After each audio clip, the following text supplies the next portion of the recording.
So hello friends, welcome to this new blog. तो आज इस ब्लॉग में हम स्टडी रिलेटेड जो मेरा प्लानर रहने वाला है पूरी 1 साल के लिए वो शेयर करूँगी। देखिए, इस वीडियो में आपको थोड़ी कम क्वालिटी वो मिलेगी, लेकिन आज जो पढ़ने वाले होंगे उन्हें यही वीडियो अच्छी लगेगी। बस आपको प्लानर से मतलब है, अगर आपको अच्छा लगे तो आप इसे फॉलो कर सकते हैं। तो मैं अपना प्लानर मैंने सब कुछ देखते हुए बनाया है, क्योंकि मुझे ट्यूशन भी पढ़ाना होता है तो थोड़ा हेक्टिक डे हो जाता है मेरे लिए। लेकिन कोई नहीं, जब नीट निकालना है तो निकालना है, चाहे जैसे भी हो। तो प्लानर में देखिए, मैं अपना बता दूं तो सबसे पहले मैंने मंथली वाइज डिवाइड कर दिया है। उसमें मैं सब्जेक्ट वाइज कंप्लीट करूँगी, तो क्योंकि सब्जेक्ट वाइज कंप्लीट करने पर और तीनों सब्जेक्ट जो होते हैं वो मुझसे एक साथ पढ़े नहीं जाते हैं, फिर मुझे डिमोटिवेट फील होता है। तो मैंने सोचा है कि मैं मंथ में 2 चैप्टर्स मतलब कि 2 सब्जेक्ट को लेके चलूँगी, जिससे पूरी अच्छे से वो हो पाएगी। क्योंकि अगर एक साथ तीनों करो तो बैलेंस नहीं हो पाता है, और फिर इससे सब कुछ छूट जाता है। तो मैंने अपने जो सब्जेक्ट हैं उनको 3 पार्ट्स में यानी कि मंथली वाइज डिवाइड कर लिया है। जैसे मुझे अगस्त सितंबर में अपनी केमिस्ट्री और जूलॉजी कंप्लीट करनी है। केमिस्ट्री में भी फिजिकल पोर्शन, यानी कि अगस्त सितंबर जो मंथ है मेरा, उसमें मुझे अपने 240 मार्क्स सिक्योर कर लेने हैं नीट 2026 के लिए। क्योंकि इससे जो है थोड़ा सब कुछ अच्छे से हो जाएगा। और उसके बाद मैं अपना प्लानर बनाऊंगी फिजिक्स वगैरह के लिए। फिजिक्स केमिस्ट्री फिर बायोलॉजी के लिए लेंगे, मतलब फिजिक्स और बॉटनी। फिर अक्टूबर वगैरह नवंबर में फिजिक्स और बॉटनी। और हो सकता है मैं ऑर्गेनिक केमिस्ट्री भी लूँ, क्योंकि यकीन 2.0 जो बैच है उसमें ऑर्गेनिक केमिस्ट्री भी स्टार्ट होने वाली है, वो अक्टूबर में होगी।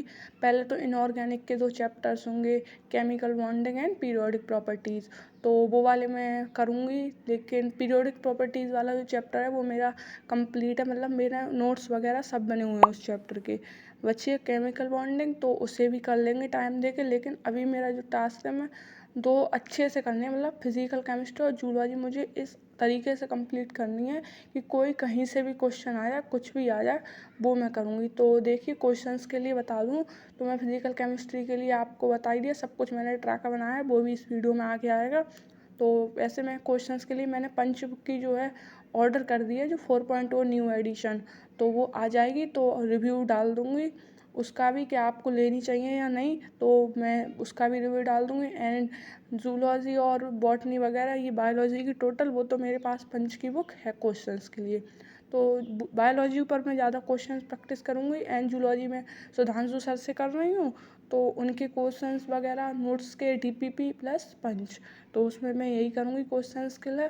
क्योंकि रिसोर्सेज जितने कम आप यूज़ करोगे और जितने अच्छे तरीके से करोगे तो वो सबसे अच्छी बात है। एक साइंटिस्ट थे, उन्होंने कहा था कि मुझे उन लोगों से डर लगता है जो एक ही सब्जेक्ट को बार बार पढ़ते हैं। तो मैं भी यही करूँगी, मतलब कि एक ही चीज़ को अच्छे से करना है। तो देखिए, ये मेरा सितंबर का जो टास्क है वो रहा, उसमें मुझे फिजिकल केमिस्ट्री और जूलॉजी कंप्लीट करनी है।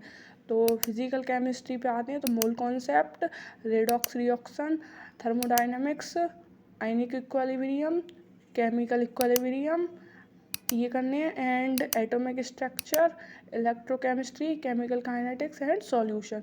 तो फिजिकल केमिस्ट्री में मैं यही करूँगी। और जूलॉजी पर हम आते हैं तो जूलॉजी में सबसे पहला structural organisation, breathing respiration, body fluids, excretory product, locomotion, neural control, chemical coordination, animal kingdom, ये है। And biomolecules, human reproduction, reproductive health, human health disease, biotech process, biotech principle, and last evolution.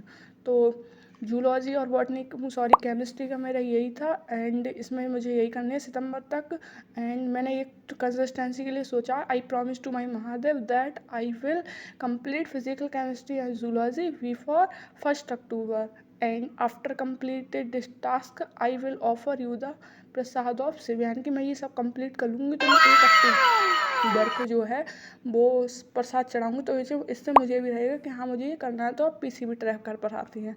तो ये रहा मेरा किसका PCB tracker, 11th biology का यानी कि 11th का। तो उसमें मुझे मॉड्यूल्स, एनसीईआरटी रिवीजन, पंच क्वेश्चंस, एमटीजी टाइम बचता है तो करूँगी। इससे मैंने ट्रैकर बना लिया है, इससे आपको पता चलता रहेगा कि आपके पर चैप्टर किस में क्या क्या हो रखा है, वरना ऐसे ही पढ़ते रहो तो पता भी नहीं चलता है। ये मेरी 12th की बायोलॉजी रही। 12th की बायोलॉजी के लिए मैंने पूरा बना लिया है, तो मुझे सितंबर तक पूरा गोले खींचने हैं सभी में, सितंबर तक केमिस्ट्री में और बायोलॉजी में, जूलॉजी की। एंड फिजिक्स में देखिए lecture, notes revision, notes question, DPP, Mahamanthan, Sangharsh assignment and practice seat. यानी कि मैं MR सर से कर रही हूँ तो उनके लिए यही बहुत है। उनके जो नोट्स के क्वेश्चन है वो लाइक गोल्डन, मतलब बहुत अच्छे क्वेश्चन है। एंड अब तो मंथन भी दे रहे हैं, तो ये मेरी 11th के हैं सभी चैप्टर्स, मैंने सबका वो बना लिया है। अगर आपको अच्छा लगे तो आप बताना, मैं आपको शेयर कर दूँगी। एंड देखिए ये मेरी 12th की फ़िज़िक्स रही। 12th की फ़िज़िक्स में भी भाई 11th की तरह सब कुछ करना है, फ़िज़िक्स तो एक ही है, बट MR सर से करने का बात ही अलग है। तो MR सर से मैं कर रही हूँ ये फ़िज़िक्स, एंड वो अच्छे से करा देते हैं, मुझे अच्छी लगने लगी है उनकी वजह से फ़िज़िक्स, क्योंकि वो इस तरीके से पढ़ाते हैं। आप एक बार ट्राई करके ज़रूर देखें। एंड लास्ट हम आते हैं अपने केमिस्ट्री के ट्रैकर पर। तो केमिस्ट्री में सबसे पहले मैं आपको फिजिकल केमिस्ट्री का बता दूं। फिजिकल केमिस्ट्री के जो लेक्चर्स हैं वो मैंने सभी ले लिए हैं कंप्लीट, पर रिवीजन क्वेश्चन प्रैक्टिस रह गई है, तो वो मैं करूँगी। फिजिकल केमिस्ट्री में प्रैक्टिस सीट, वही 5 क्वेश्चन ये सब है ना। ट्रैकर में यही फ़ायदा होता है, सब चैप्टर्स आ गई है फिजिकल केमिस्ट्री के लिए। एंड ये रही हमारी नीचे इनऑर्गेनिक, तो inorganic lecture, notes revision, notes question, notes revision, reading, DPV, practice seat and 5 questions. तो इनऑर्गेनिक में NCERT पर फोकस ज़्यादा करना है। एंड ये रही हमारी ऑर्गेनिक केमिस्ट्री में पंकज सर से करने वाली हूँ, NCERT reading, DPP, practice seat, 5 questions. तो इसमें मुझे ये सब कुछ करना है। तो ये हमारी ट्रैकर की बात हो गई, सब कुछ क्लियर है एकदम। अब हम आते हैं ब्लॉग अपडेट पर। तो ब्लॉग अपडेट में देखिए मैंने सोचा है टाइम मैनेज करने के लिए कि हर संडे को ब्लॉग डाल दिया करेंगे। अपना जो भी वीक का हमने पढ़ा है, टास्क जो भी हैं सब कुछ करके रिकॉर्ड, वो मैं हर संडे को डाल दिया करूँगी, क्योंकि रोज़ रोज़ या फिर 1 या 2 दिन बाद डालना मेरे लिए पॉसिबल नहीं है। टाइम बहुत ज़्यादा कम बचता है उससे, इसलिए क्योंकि कुछ और भी करना होता है, ट्यूशन वगैरह, तो टाइम मैनेजमेंट में मुझे बहुत प्रॉब्लम होती है। तो मैं ट्राई करूँगी संडे को। एंड एक चीज़ और, अगर हम लाइव स्ट्रीम की सोच रही हूँ मैं 1 सितंबर से स्टार्ट करूँ, बट अगर इस चैनल पर 1000 सब्सक्राइबर हो गए तब। एंड अदरवाइज़ मैं देखूँगी, बट आप 1000 कर देना प्लीज़, क्योंकि अच्छा मुझे मोटिवेशन मिलेगा। एंड लाइव स्ट्रीम करेंगे तो लाइव स्ट्रीम में साथ स्टडी करेंगे, उससे हमारी कंसिस्टेंसी है वो और मेंटेन होगी अच्छे से, क्योंकि साथ में पढ़ेंगे एंड रोज़ पढ़ेंगे तो अच्छा रहेगा।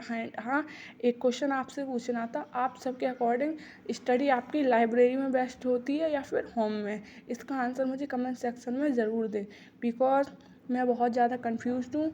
मुझे भी पता चलना चाहिए कि लाइब्रेरी बेटर है या फिर होम बेटर है।